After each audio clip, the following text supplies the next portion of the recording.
There were underage people and they were drinking. These people were from the church? Yes. The underage people? Yes. It's crazy. What was the next step for you, considering like they didn't really help you at all? The next step to me was keep drinking. I was like, if I'm just drunk every day, then I don't have to deal with it. I could drink like 12 shots. Like, no, like this is fine. Wait, 12? I was skipping my car payments. I was skipping credit card bills. At what point do you try to call on God for help? I had so much shame that I was like, I don't want to talk to you. I would always like, this is my last day drinking. So I would go and I would buy a bunch of drinks and I would binge drink. But then I would do it for the next 7 days because every day was my last day drinking. So did you like accept it in that moment? I did. I was like, this is my life until I die. I would be at my leader's house and they would be giving us alcohol on a weekly basis. On a weekly basis? Weekly, yeah. We would go over to their house and watch The Bachelor. Okay. So today we've got a fellow believer who also happens to be a dancer, a choreographer, a dance judge, a dance teacher, and all that good stuff. Now we welcome Miss Torianna Thomas, aka TNT. How we feeling, Tori? I feel great. I'm excited. It's good, man. You good? I'm good, man. We all good. Amen. But to get straight into it, with all the stuff that you do on the dance side of things, how did it become a part of your life? Ever since I was very young, like 2 years old, I used to walk around my house on my tiptoes. So my mom was like, oh, she's a dancer.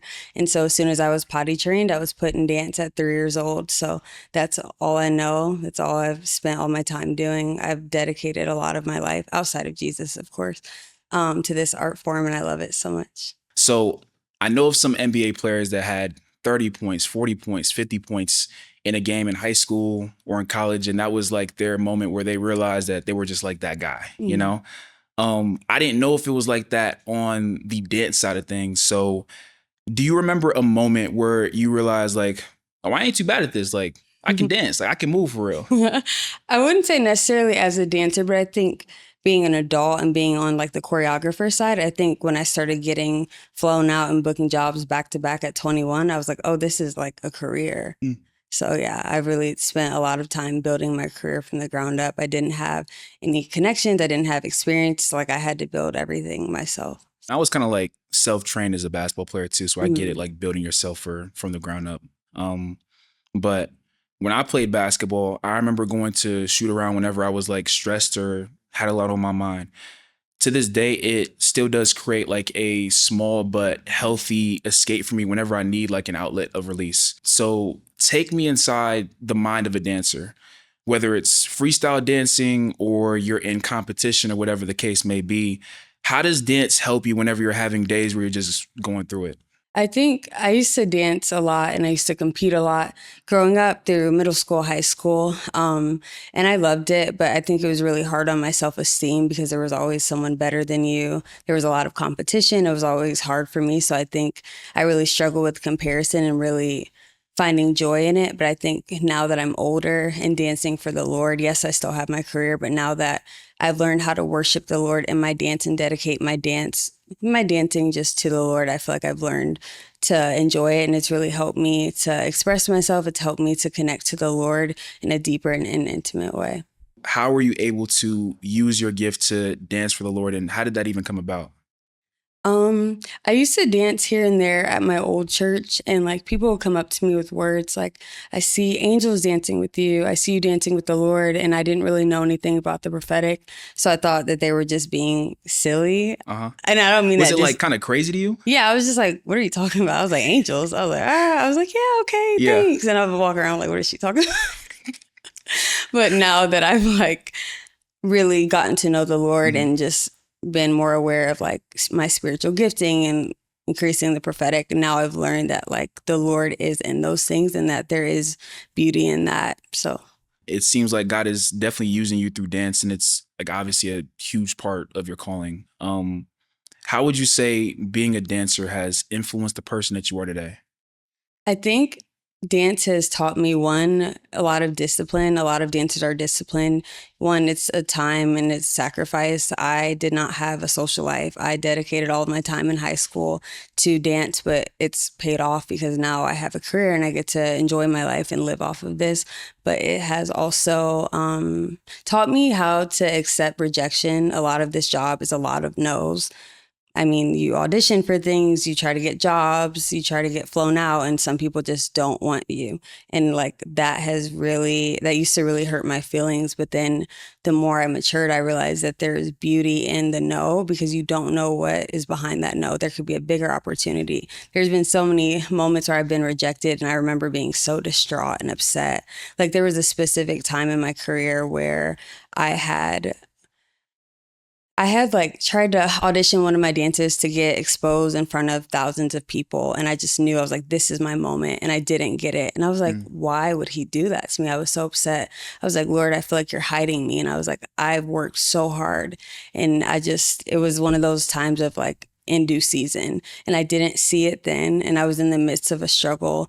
And then someone had prophesied, I see you traveling every week. And I laughed because I was drinking at the time. I was like, oh, that's cute. I was like, that's nice. But like to see that, like that actually came to pass and that was true. Like I get to travel every week for dance. So I've learned to just take the no's and accept that because I had no idea that, yes, I didn't get that exposure, but now I have a different side of things and now I get to judge dance competitions and I get to do what I love without sacrificing any morals, I would say. So To touch on what you said about alcoholism, I know that your story has like a lot to do with that. And obviously we've had like lots of conversations off camera about what I believe your biggest sanctified struggle was.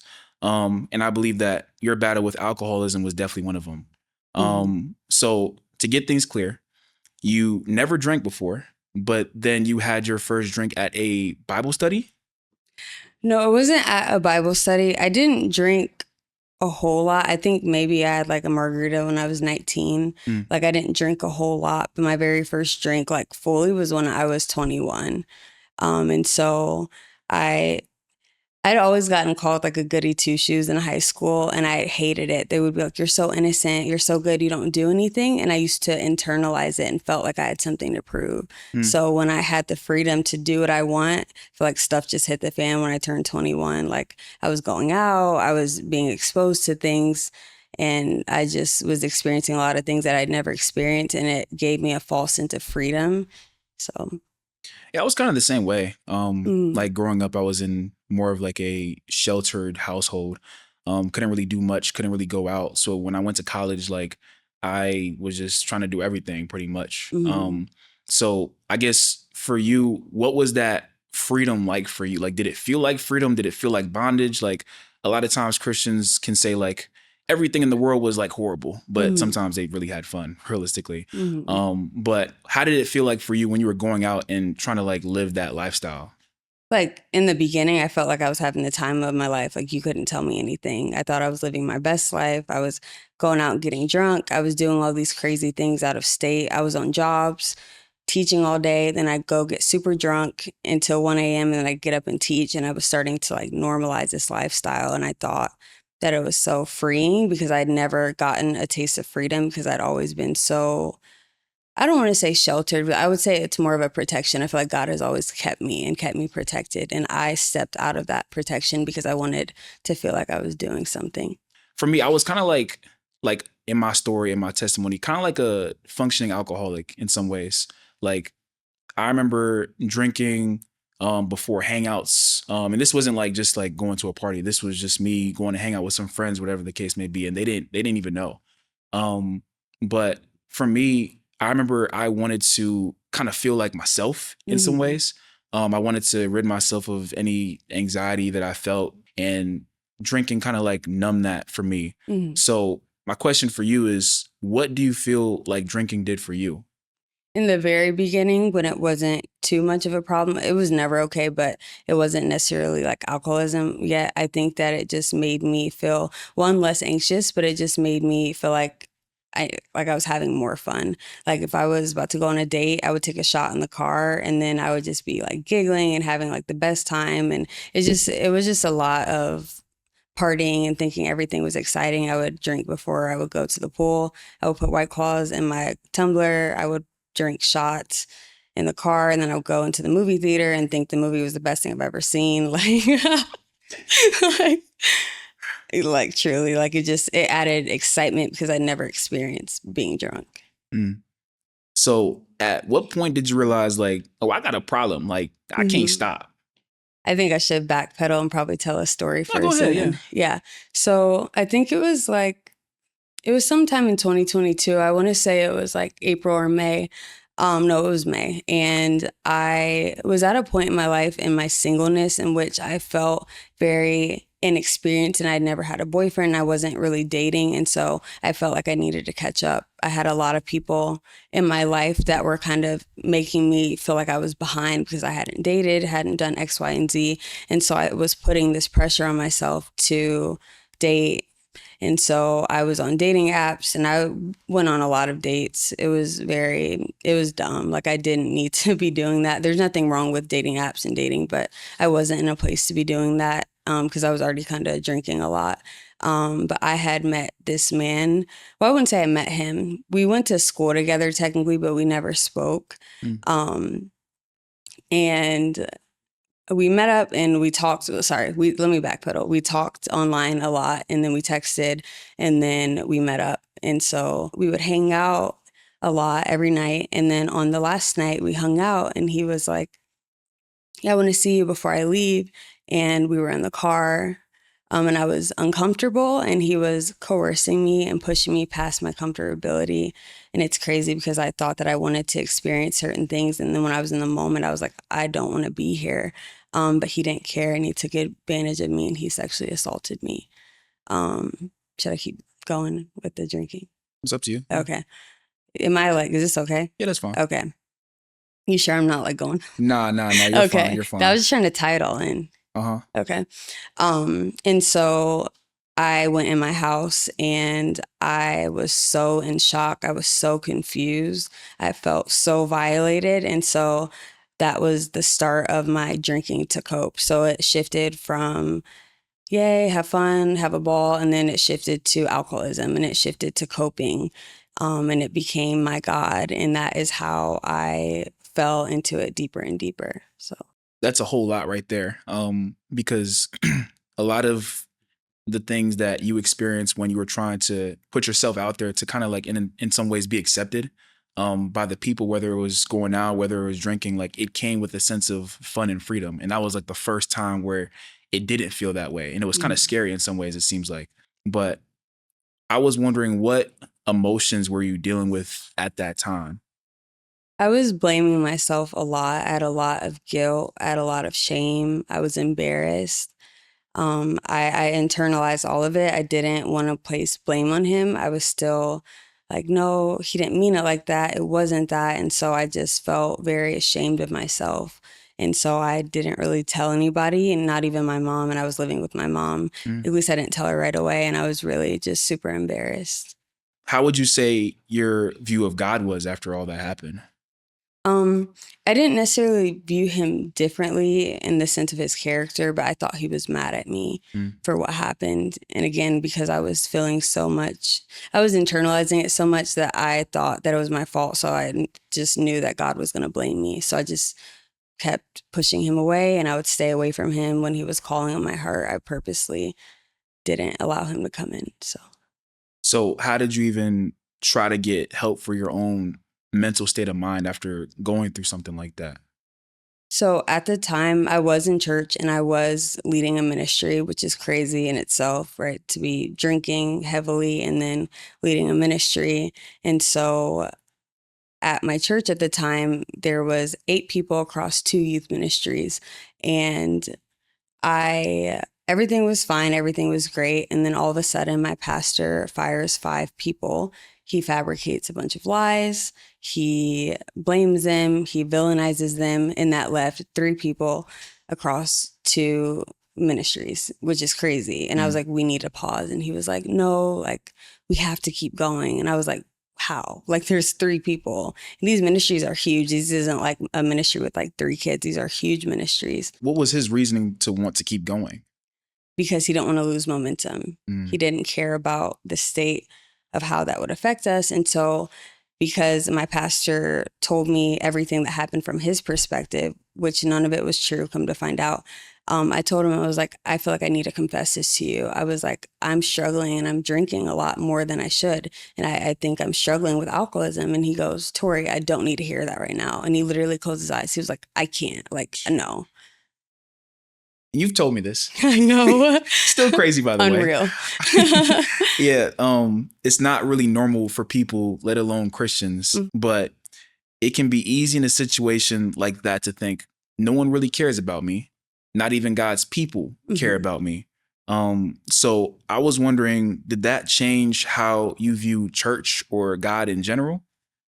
In a sense, it kind of solidified the feelings that I felt as a child of being unimportant and unseen, knowing that because there was a need, that need in the church was more important than my well-being. And I think that really shifted my perspective. And I realized my pastor does not care about me, because if he did, he would have immediately sat me down. And so that did, put a really bad taste in my mouth. Yeah, I can only imagine. And you hear about these stories from time to time, but it's not like super common to hear about all the time, if that makes sense. But I was wondering, so there's people that say never trust the church leaders or don't trust the pastor because you never know what they're going to do behind closed doors. I was wondering, with your experience, what are some of the things that you feel like you've seen in church leadership that gets swept under the rug? Should I just talk about it from like what I've seen personally, or just like a general? Go generally. I think people overlook hidden sin. I don't think that people always get to the heart of people. Sometimes, again, they're paying more attention to the need instead of the actual person, or sometimes they'll let them lead based off of potential, but not necessarily where they're actually at. And I feel like that even applies to my situation. But I think anything that might be controversial or anything that might ruffle some feathers, I think they kind of ignore. So, yeah. And I think that it talks about that in scripture, like not the laying of hands on people too early, more so like before they're even ready. But with all that, with your pastor at the time and just even the community that you had at that moment, how do you even like try to trust people again after that? Like, did you develop any trust issues or anything, or? yeah, I didn't trust anybody. I literally felt like everybody was out to get me. The people that I turned to for help, they didn't really help me. If anything, they made my drinking worse. I would be at my leader's house and they would be giving us alcohol on a weekly basis. On a weekly basis? Weekly, yeah. We would go over to their house and watch The Bachelor. Okay. So this was just like a regular hangout amongst leaders, and they got alcohol there, and they're just pretty much saying, like, just go ahead and just partake. Do they try to break down in scripture like why they think that it's okay? Or do they just kind of like put it there for anybody to have? Like, how was that situation in that moment? I think they just normalized it, and because it was normalized in their own like personal families, even amongst other pastors and leaders, like alcohol was a very normal thing for them. They tried to normalize it for us. And because they really had such a high influence, I was like, if my leaders are doing it, that's okay. So sometimes they would provide it, or sometimes we would bring our own, but there were underage people and they were drinking. These people were from the church? Yes. The underage people? Yes. It's crazy. My gosh. Adults, but still underage. So like under 21? Yes. Man. Between 18 and 21. Man. After you tried to get help, what was the next step for you, considering like they didn't really help you at all? The next step to me was keep drinking. I was like, if I'm just drunk every day, then I don't have to deal with it. Deal with like, do you mean like the pain, or deal with like what exactly? just deal with the chaos, the dysfunction, the stress that I was feeling. And again, mind you, like I'm still dealing with the aftermath of the assault. So just it helped me feel better, Mm. self-medicating. Yeah. Yeah. And I wish they could have like provided like a safer place for you to like kind of like voice that out. Mhm. So well, I guess my next question was, how bad like did the drinking overall get for you in that time where you're kind of spiraling for a little bit and you don't really have anybody to help in that moment or in that Um, season? it didn't start off crazy. I think I was drinking like White Claws every day, but then it would start like slowly increasing. It wasn't like a rapid thing right away. And then I would drink wine and I would drink a glass and I was like, wait, there's only so many glasses in a bottle of wine. I can just drink the whole thing, but Mm. that's not getting drunk. Like I would justify it in my mind and I could drink like 12 shots. Like, no, like this is fine. Like I'm not drunk. Like it was almost like a denial So thing. wait, 12? Are we talking like White Claw shots? Or are we talking No, like, liquor. oh, okay. Vodka specifically and tequila. Heard. Um, so this is a lot of money that's to be spent. Hmm. How did you find the resources to find the money to keep on buying alcohol? I truly felt like a fiend. Like Mm. anytime I had a craving, I had to get it. I was skipping my car payments. I was skipping credit card bills, anything to put more money in my pocket because alcohol is not cheap. Um, yeah. So, Yeah. So for me, when it comes to my own financial decisions, like right now, hmm I personally would spend a little bit too much on clothes because I hmm love shopping, like to look fly, X, Y, and Z, whatever. But I was wondering for you, why did you feel like the money was worth it? because of the feeling that I got from drinking, it Mm. made me feel like it was rewarding. At what point do you try to call on God for help? I think it's not even, it didn't happen right away. I think I was more so, I had so much shame that I was like, I don't want to talk to you. Mm. So I was kind of hiding behind my leadership role. And I was just trying to kind of fake the funk, go to church. It was almost like a work shift, like I got to clock in so everybody sees that I'm here, but no one was necessarily caring about where I was at. But there was a specific moment after my drinking had gotten pretty bad that I was at a pastors and leaders conference, and it was like only for like directors and pastors, like people who had high positions in the church. And so I went there, and as I was there, I was praying during worship, and I remember like crying and I was like, God, just tell me that what happened to me wasn't my fault and that you're not mad at me. And I remember having such a desperation in my heart. Like I knew that I needed to be with the Lord, but the shame had kept me from him. Truly, like shame is such a crazy thing. God just wanted me to come back to him.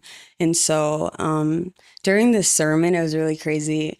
My elbows kept clicking. I don't know if I have like arthritis or what. They told me I was prone to it because of dance, but my Mhm. elbows were clicking and people kept looking at me because it was like obnoxiously loud. Mm. So Um, like, so you were trying to pray and like, yeah, I was just like this. Yeah.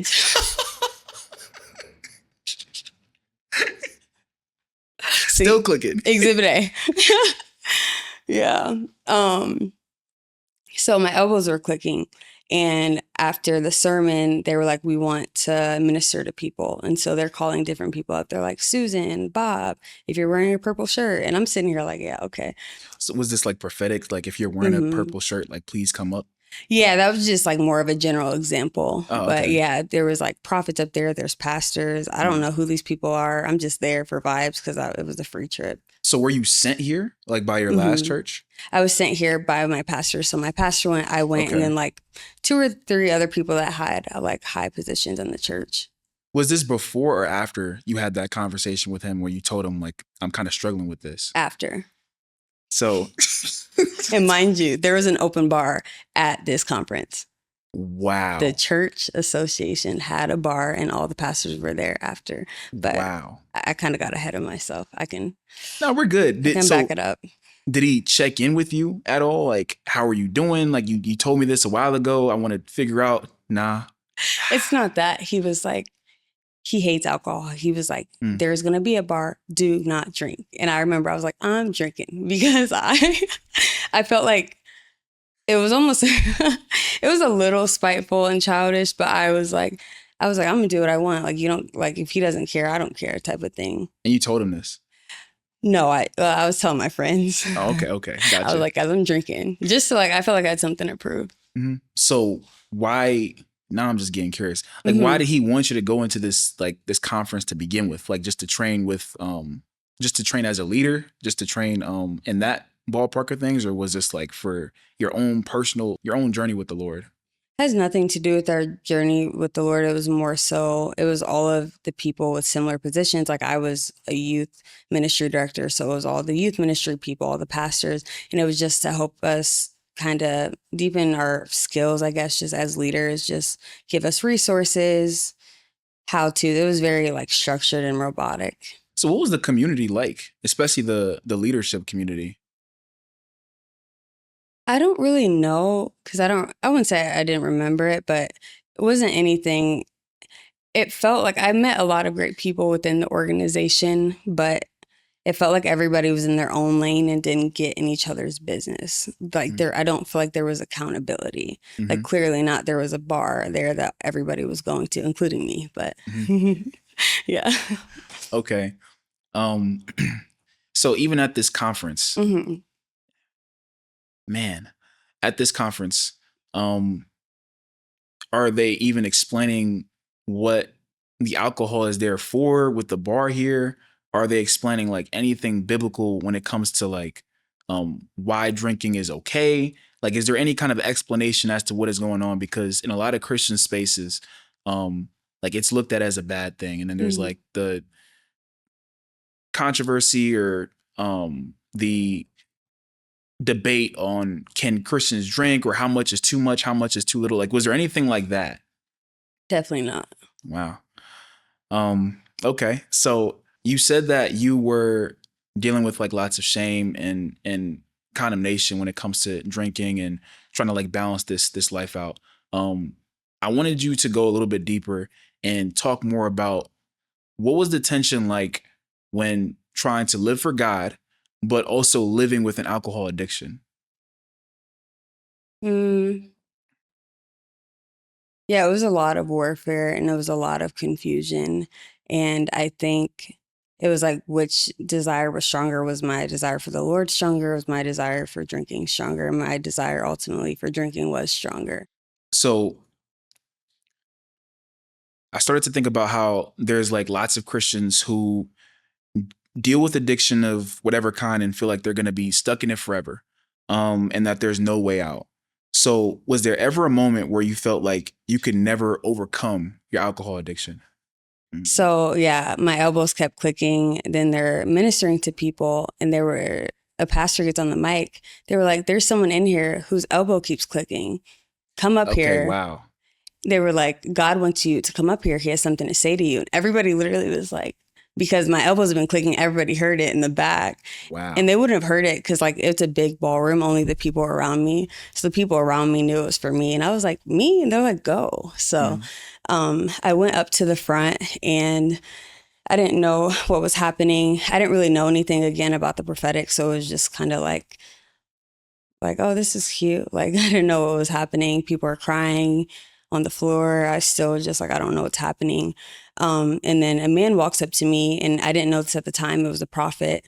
And I know sometimes there's like false prophets, but this was not that. Like, he is a real prophet. And he started praying for me. He was like, you're a dancer. God is showing me God is showing you dancing with the Lord. And I was like, how would he know that?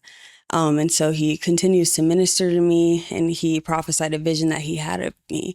But then before he left, he was like, something just happened to you that caused a lot of distrust in people. God wants to say that it's not your fault. Mm.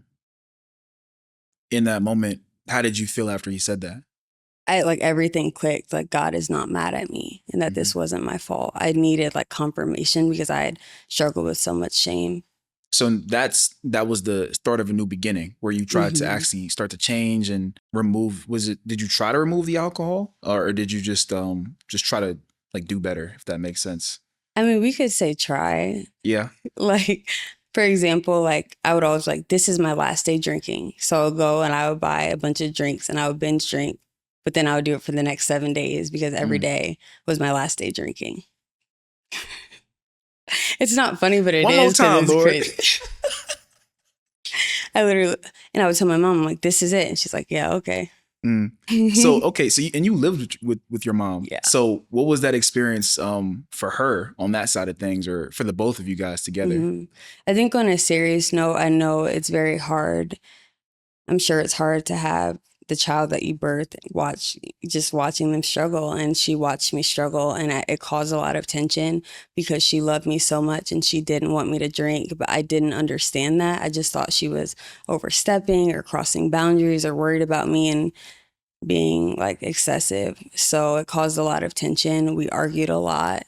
And to this day, like I still have to, I won't say I still have to apologize, but I've had to apologize once I've stepped out of like my drinking for the way that I used to speak to her. So. So on the more positive side of things, I was wondering about the healing process. What was that like? What was your support system like? Like, walk me through how healing from alcoholism was for you. Yeah, it came, but it just didn't come right away. I was going to churches. I don't like to say church hopping, but I mean, I guess in a sense, I was kind of going to different churches and Hopping around. Yeah, facts. Yeah. I was going to different churches and I'm like, this is it. Like, I just wanted a safe place to land, truly. And I wasn't getting it. Like, they would meet up with me and they're like, let's get coffee. I'm like, I'm seen. And then it's like, oh, so you used to do youth. Do you want to lead our ministry? I'm like, you don't even know where I'm at. You don't know what I just did last night. Like, I was in my car drunk driving, but you are like, you didn't even ask. Wow. How am I doing? Yeah. Okay. So was there ever a point where people tried to walk like with you through it rather than kind of just jump you straight into ministry?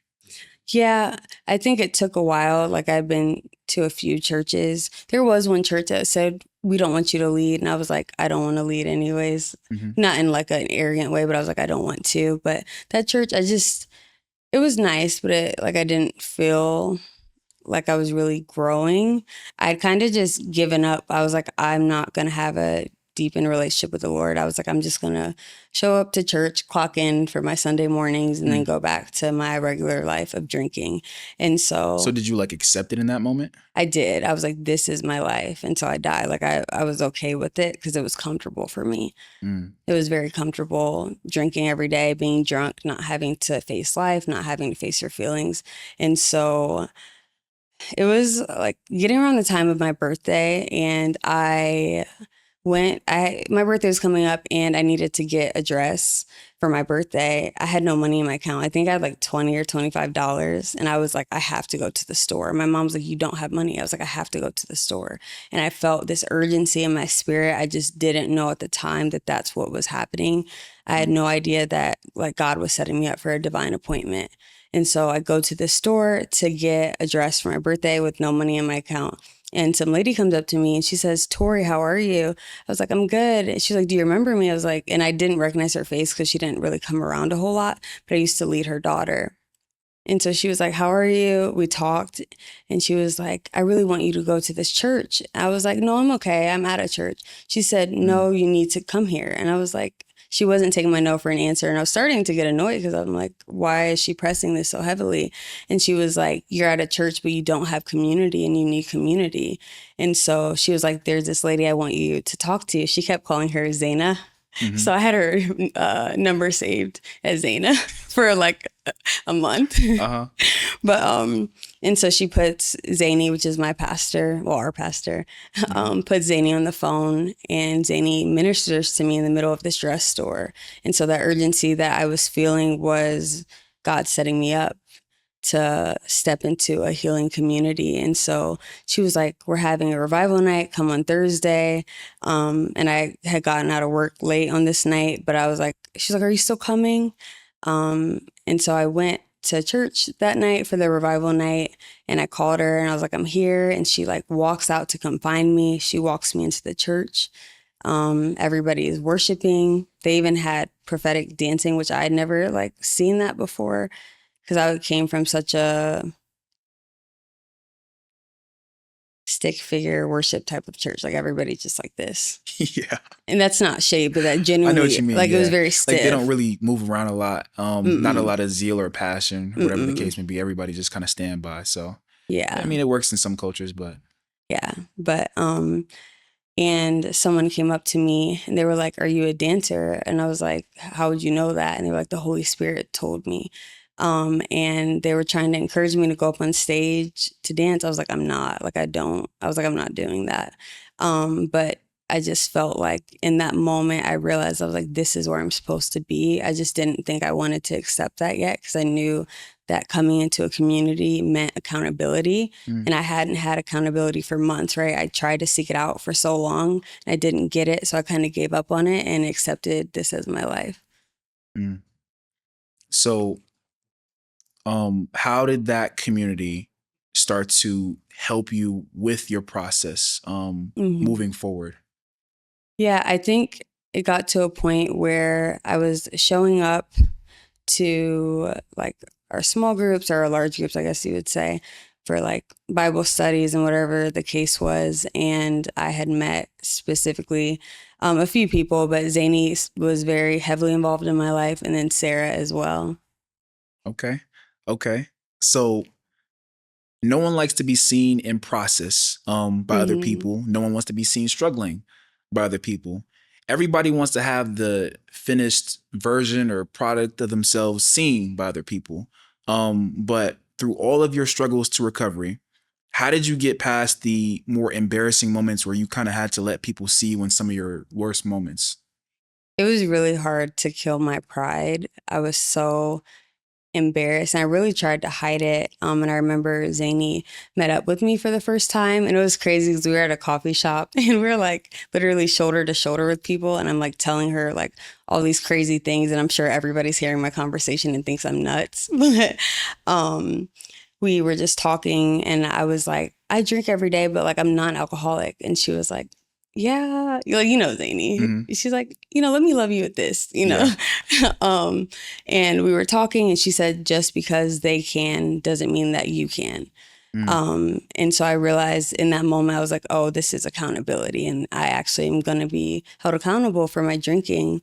And she was just encouraging me that there was so much more to my life. And so, yeah, initially there was a lot of shame, but seeing the way that people got down in my mess with me, like, for example, the more I went to churches, the more that the warfare increased. And so that's when I started drinking a lot more. And so, but I still, like, I let people get down in my mess, and to the point where I was like showing up to church drunk, and Zany would sit next to me. I would smell like liquor, and she wasn't ashamed of me. She wasn't embarrassed, but she would embrace me. She would hug me. Just the fact that like my old pastor, like he didn't even want to hear about my alcoholism. And then my new pastor is sitting next to me drunk in a church, and she was just glad that I was there. So how did that feel for you? Because like some people are like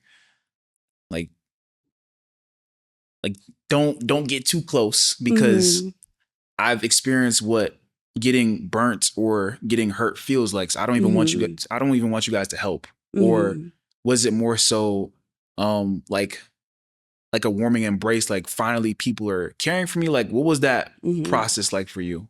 I think it was very off-putting. Like, for example, my friend Sarah, she really I don't know, Zany kind of just told her like basically to be in my life and be a support for me.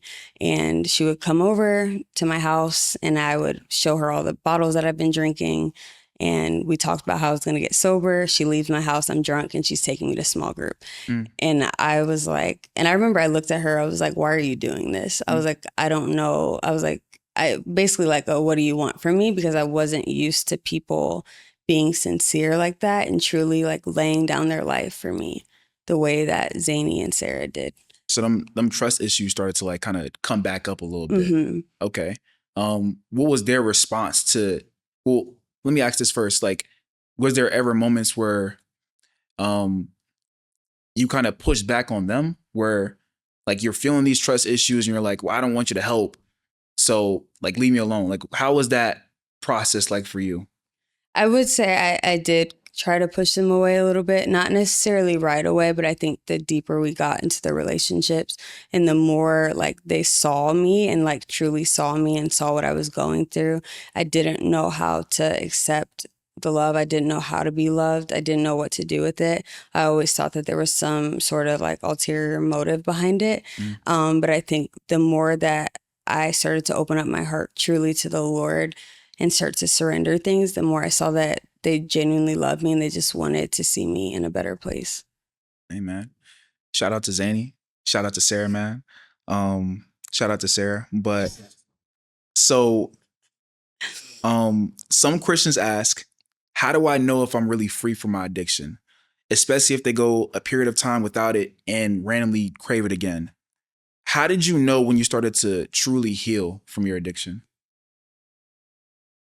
I think it's a little, I wouldn't say it's complicated, but it took me a very long time to actually get sober because there was a Mm. lot of intention there. Like, I'm going to stop drinking. But like, did it actually happen? No, because I would say that. And then I was drunk the next day. Or again, like I had a conversation with Sarah and we made up a whole game plan of how I'm going to be accountable. And then I was drunk the next day.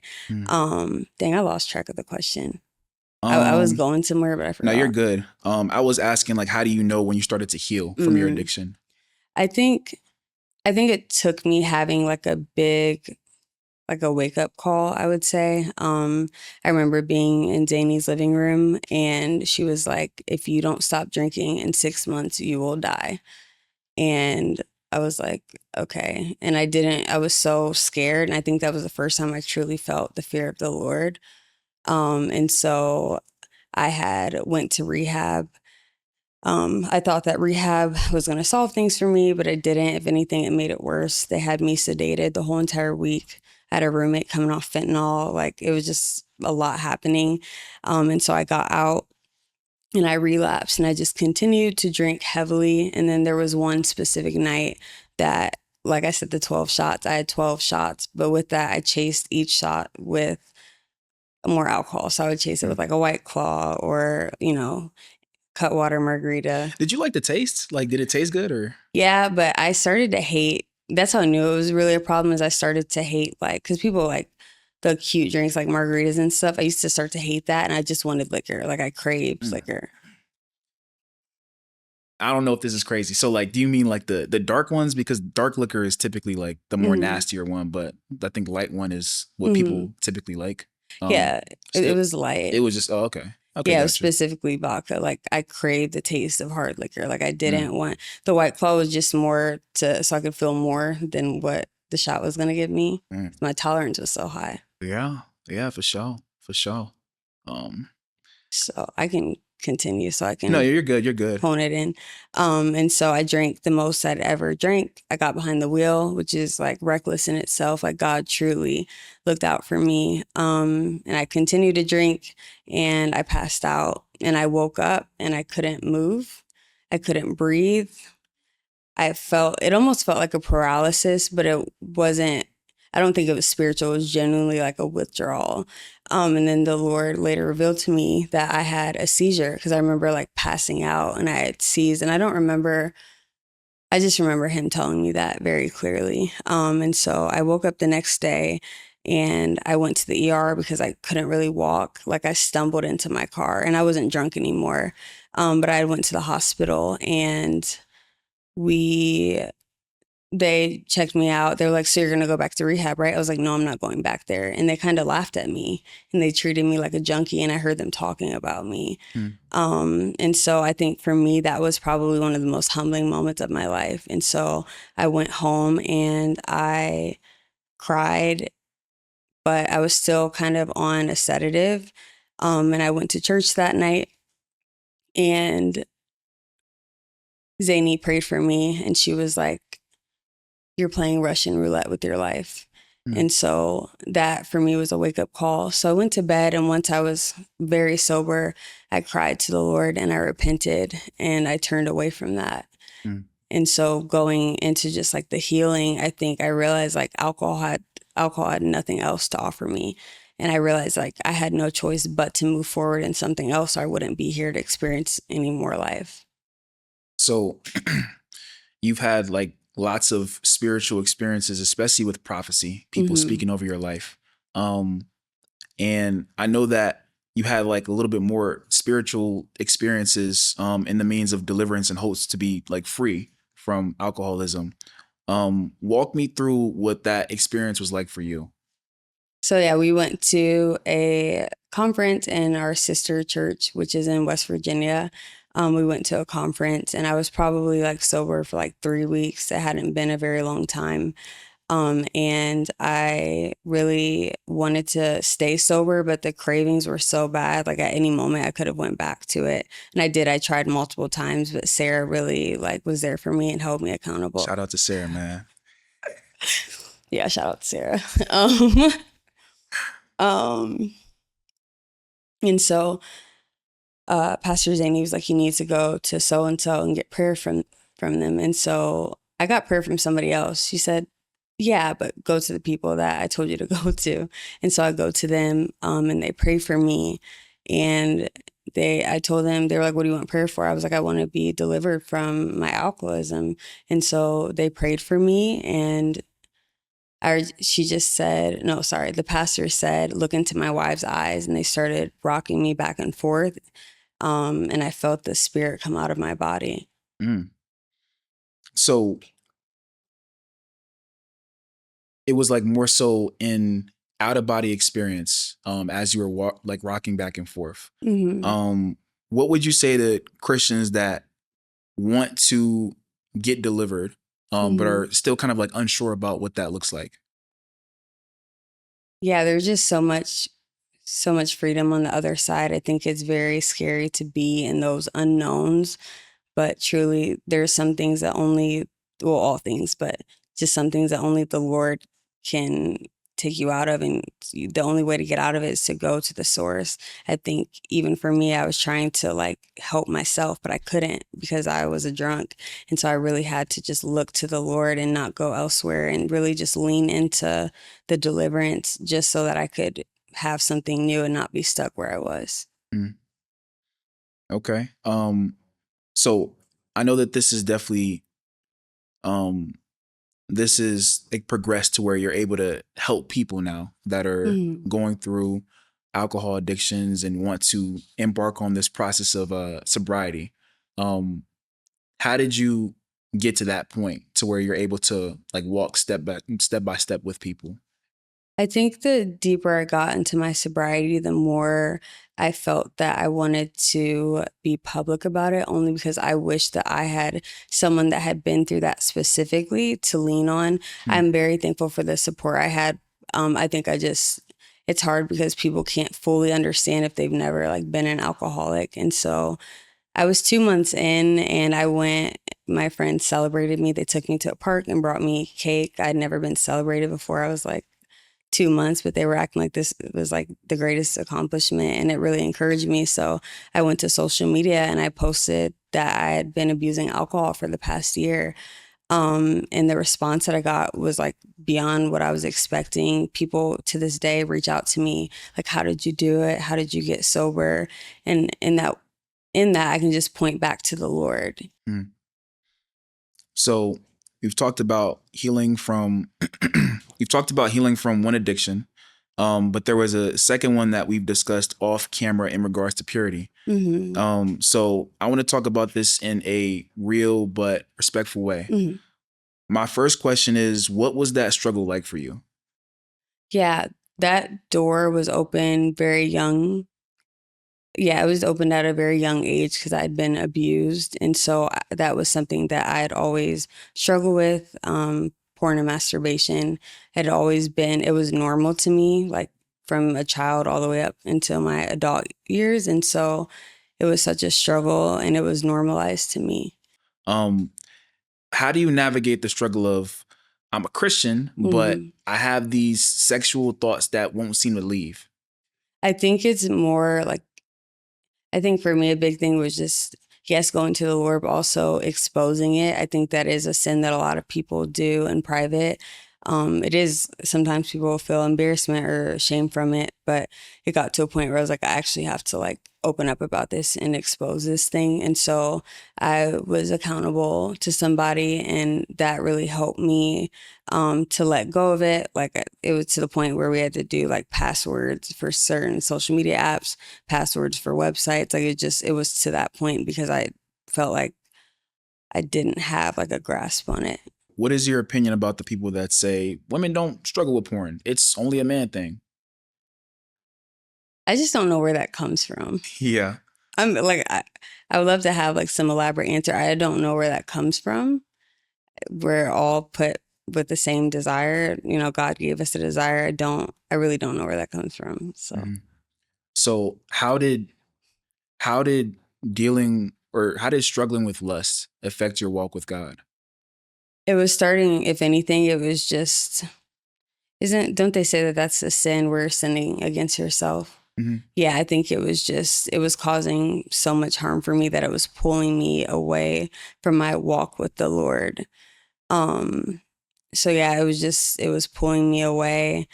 But in a sense, I was using it to cope with the assault and the trauma. It made me feel like I was in control. It gave me a false sense of control. Did you ever go through a deliverance when it came to purity? I did. I'd went It's a lot. I mean, technically, I did do 3 deliverance sessions. The first 2, they were good, and it's not that I didn't get delivered, but I wasn't at a place to genuinely let it go, and I wasn't able to identify what the spirit was in the first 2 sessions. Mm. But now that God had opened up my eyes to me, um, yeah, opened up my eyes to what I was struggling with, like in depth. So I was watching a video of an evangelist, and they were talking about the spirit of Lilith, and that was like a year or 2 ago. And the Lord just said Lilith, and so I started looking into the spirit, and it's a seducing spirit, it's an independent spirit. I don't know like a whole lot when it comes to like spirits, but he just revealed that that was the spirit that entered me when I had experienced abuse as a child. And Question, sorry. you're Sorry to fine. cut you off. So were you like looking to find deliverance and you were just trying to did you think there was a moment where like something is deeper when it comes to this struggle with lust and that's what Mhm. led you to that, or was it just something that you stumbled across? I was like, I knew there was something deeper because I could not stop watching it. It was a very regular part of my life, like more regular than me going to church, reading the word. And I knew I was like, this is not normal. But I'd been doing it since I was young. So, um, yeah, I was able to identify it because the Lord showed it to me. And so I realized I was like, I have to get help, but I was like, I can't do this without deliverance. And so once I realized what it was, the Lord really started to reveal it to me. Then I was able to open up about it during a deliverance session and get deliverance. So how was that deliverance session like for you? I had told the Lord, I was like, and someone was like, you can't tell the Lord how you want to be delivered. But I was like, Lord, I don't want to be in there hollering. Like, I was like, I don't want to be there on the floor. And it wasn't even like a pride thing. But again, even now, like sometimes with the prophetic, I think I'm still getting in deliverance and spirits. Like, I think I'm just getting used to things. And I was like, I think I'm more of like a crier, like cry. Yeah, but I can't tell the Lord how, but I was just very intimidated by it because I think maybe it was pride a little bit, knowing that I didn't necessarily have control. I told the Lord, I was like, I just want to cry. And that's it. And so I went to the deliverance session, and I think I was just super intimidated, but we talked everything out. I talked about the spirit, and 2 people prayed for me consistently. And even when the spirit was being stubborn, she continued to pray. And she was like, I still feel Lilith. And she continued to pray until the spirit left me. So what do you mean by stubborn? Like it wasn't leaving. And it Mm. was so crazy because she was praying for the spirit to come out. And I remember I literally was like, this isn't real and it's not going to last. And she was like, this is real and this will last. So you said that, or you I thought it? thought it and she said it. As soon as the thought crossed my mind, I was like, that was the Lord. And so, yeah, I was being stubborn, like it wasn't leaving. I think a part of it was me, like not wanting to let it go because I knew that that was going to have to mean a change in my behaviors and a change in my habits. So. Okay. So how did you feel like after that? Like what was the process to like actually getting delivered to where you knew like the spirit like left? I think during that deliverance session, I felt so much lighter and I felt so much peace. And I realized that I had such a future ahead of me. And I just took the practical steps of just accountability to like close friends and just really like changing my screen time habits, what is it? Oh yeah, guarding my eye gates. Like what you watch is very important. What you listen to is very important. I think people overlook that or try to minimize it. Like, oh, it's just a show or it's just that song. But those songs and those shows carry spirits. And I had to be more intentional because I would try to go back to watching things that I used to watch before this deliverance. And I was like, oh, I can't watch this. Like, this is walking into it's not even walking into it. It's like giving myself away to the temptation. So what do you think shifted in your mindset or in your heart posture, surrendering everything to God? I think when I realized that I can't truly walk in intimacy with the Lord with this thing, this idol, because truly, like, that was an idol for me. I looked to it. I looked to it for comfort. I looked to it if I was having a bad day, a good day. Like, it was more consistent than my time with the Lord. So yeah, does that answer it? Yeah, Okay. yeah, for sure. I mean, that's powerful. I know a lot of people needed to hear that. But to start to close things up, what is your advice to people that are struggling with addiction? I think there's just so much beauty and freedom. And I think sometimes we think we're having a good time or we think we're having fun until we really step into the freedom that God has. So I would say really just taking the steps towards healing, taking the steps towards sobriety, or maybe not sobriety because that's not always the case. There could just be, is abstinence the word? Yeah. For purity. Yeah, sorry. You're all good. Yeah, I think just taking the steps to get there, taking practical steps. I think sometimes we overcomplicate it, having accountability and really just realizing that there's so much freedom in Jesus and that these sins really trip us up. Isn't that's scripture? I just can't remember. I think it's like the sins that trip us up, keep us from, it's somewhere in Hebrews. I know what you're talking about. Yeah, about running the race. Yeah. The sin that so easily trips us up. Yeah. Is that the one too about endurance? Should I just pull it up? Go ahead. Read the scripture, man. Instead of paraphrasing. Therefore, since we are surrounded by such a great cloud of witnesses, let us throw off everything that hinders and the sin that so easily entangles, and let us run with perseverance the race marked out for us. Amen.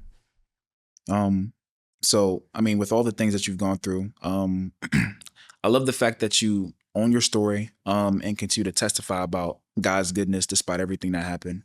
And there's not like a lot of people that would look to even trust the Lord, especially with everything that you've gone through, given like the patterns that you've had growing up in churches, and just even like the back and forth with the sin struggles. So just wanted to give you some kudos on that. But I appreciate you sharing such a very deep and inspiring story, and I know lots of people will be impacted by it. But yeah, man. Well, my take on all this is, man, addiction has nothing on you. Whether it's alcohol, porn, whatever the case may be, like you can definitely break some chains. I mean, y'all hit up Tori. Matter of fact, y'all hit up Tori. She know how to break some chains, okay? Hit up Jesus and then and then me. The Lord, obviously, that's working for sure. Yeah. But yeah, man. So I appreciate you being here and sharing your story for sure. Thank you for having me.